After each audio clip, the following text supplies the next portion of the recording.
Hey guys, welcome back to the channel. In this video, we'll be doing a DIY service for your car, seeing that this is a DIY channel. The car we'll be working on is a 2001-2000 Toyota Corolla. This is my wife's car and it's due for a service, so we'll be giving it a service. So the first thing you need to do is remove the cover panels underneath the car by removing the bolts, these bolts over here. And once the covers are off, you need to remove the sump nut. The sump nut is this one over here, and if you can see there. And to remove it, you need a ratchet and I think it's a 15mm socket. That's this one over here.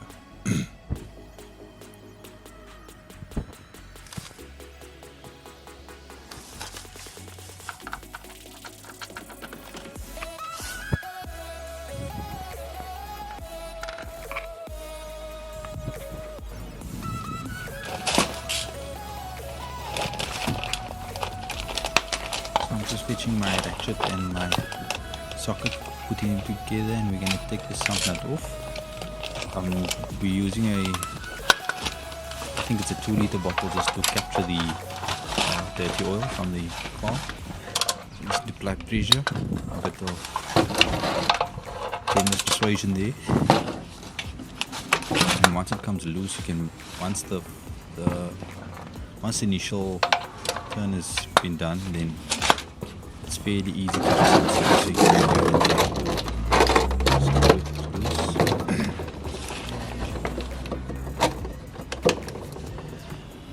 A bit of a trick is when you come to the last thread of unscrewing the nut, you would want to apply some pressure towards it so that the nut doesn't fall into the oil and so that the oil doesn't leak on you. So you apply some pressure onto it.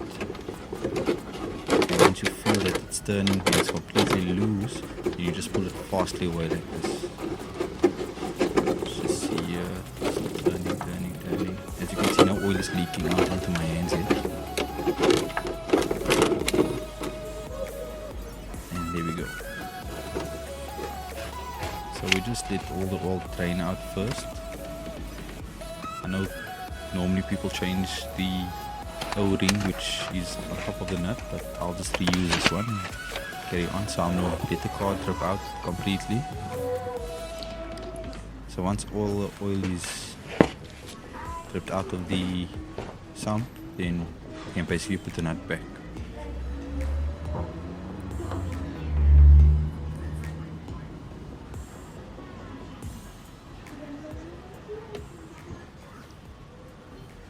Something else you can do to help the flow is just remove the oil cap from the top. That would allow air to come into the chamber and the oil would then flow out faster. The next step would be then to unscrew the oil filter. On this car you can see it from the top as well as from the bottom. I'll just check now how I can unscrew this oil cap. It's literally, the oil filter is literally something you can just unscrew. I'll show you now. So here you can see all the oil that's been removed, and now we can basically put the bolt back, the sump nut back.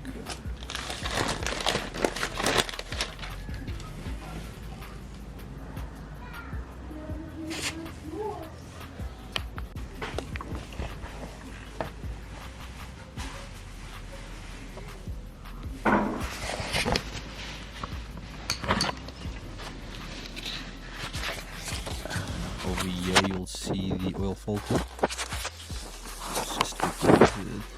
It's a bit difficult to move the camera. There we go. So that blue thing over there, that is the oil filter. That needs to be removed and replaced with a new one. I'm just going to try and use my hands to unscrew it. So it is a bit awkward and one has to form as well.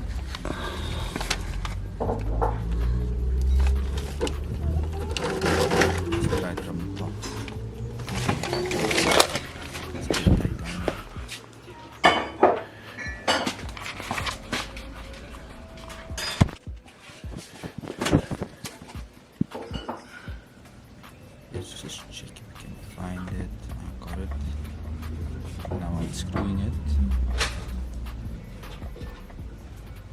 And this oil filter you can simply just hand tighten. I've been hand tightening mine for the last few years and I haven't had any leaks. So you know, some people would say you have to tie it tight. Here we go, it's removed. This is the replacement oil filter. It's a bit taller than the one I have, but the hardware said it would work, so we're gonna go for that. As you can see, they're very similar. It's just a bit taller.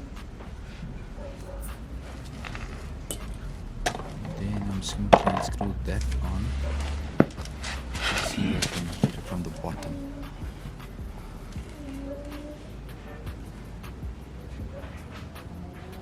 And then let's first put some oil on. Again, some people put oil on, some people don't put oil on. I just always lubricate, so that's fine. And then I'm going to just get in the car. So I've screwed it on a bit. And over here, I'm screwing the oil filter on from the top, somewhere I took it off. And I'm just gonna I'm actually screwing it on from the top over here. Just 2 fingers, good enough. I think I'll fast forward. Let's just check. Okay, I don't know if you can see, the camera's not focusing clearly, but that's the oil filter that I'm turning with my hand.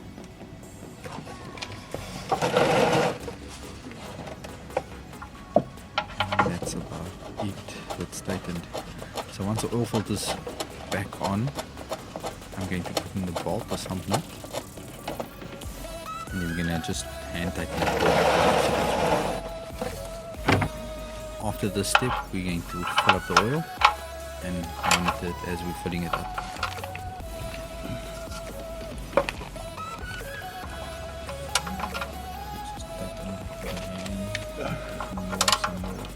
Some pressure over there. Here we go.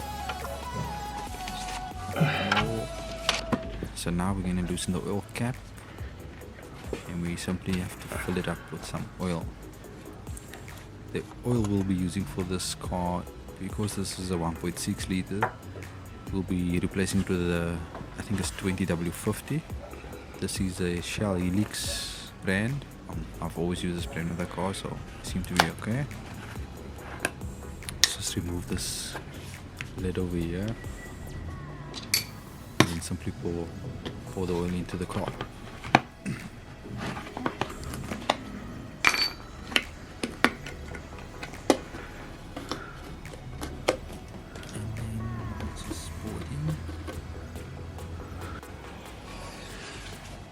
So we pour about half of the bottle in and then we start monitoring and checking the dipstick to find at what level the oil is. You have to give it some time to just settle into the engine, so that, because when you throw in the oil like this and you check it immediately, then it will give you a lower reading.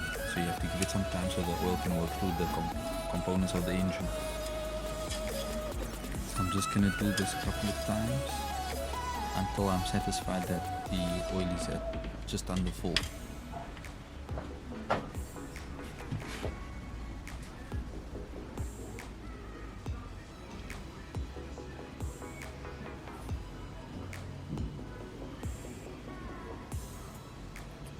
So when you're servicing cars, the same method applies to most cars. It's simply an oil change, oil filter, spark plugs, and then coolant and water and air filters. And basically all cars are the same or similar. So if you want to DIY, go for it. Let's just fill that up some more.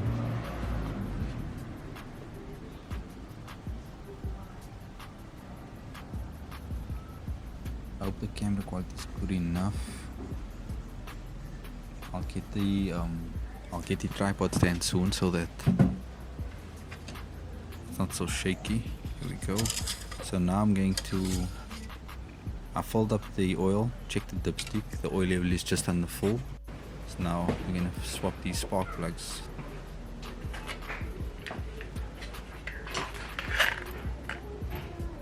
This is the new spark plug. These are NGKRs and we're going to swap them out. So this car has 4 spark plugs. We're going to change all 4. So I'll show you with the first one. And it's basically the same process. So you pull the plug, you pull the cable out. Then you have to unscrew the plug. I think this is a 60mm and a ratchet with an extension on it. And we're going to loosen it up. And now we're going to unscrew it all the way. And once it's loosened, you can actually detach the ratchet and just use your hand to unscrew the actual plug. When I say plug, I'm referring to the spark plug, of course. And I'm trying to use the cable just to pull out the plug, but it's still too tight, so we have to turn it a bit more. And I'm just unscrewing it hand free.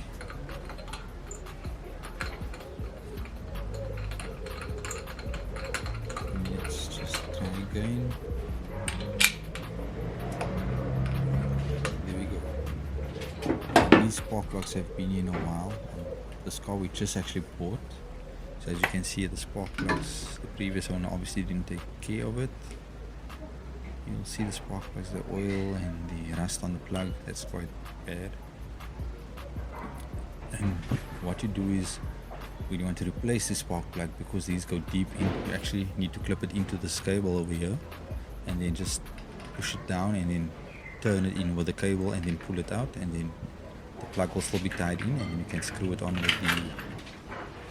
with the ratchet. But I've been silly here and I actually just dropped the plug down with my hand, with my fingers, and turned it in with the ratchet. So let's just tighten it again. This is just a bit of a hand tight, not too tight because you can damage the spark plug. So we're just going to do that. There we go. Just a little bit of power, and then we put the cable back on. And then we basically need to repeat this process for the rest of the 3 plugs. What I'm going to do is I'm going to play this on fast so that you can get through the spark plugs quick enough.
Once all the spark plugs are replaced and the cables are all clipped in correctly, so now we just can check our water in the radiator and the coolant jar or the coolant container.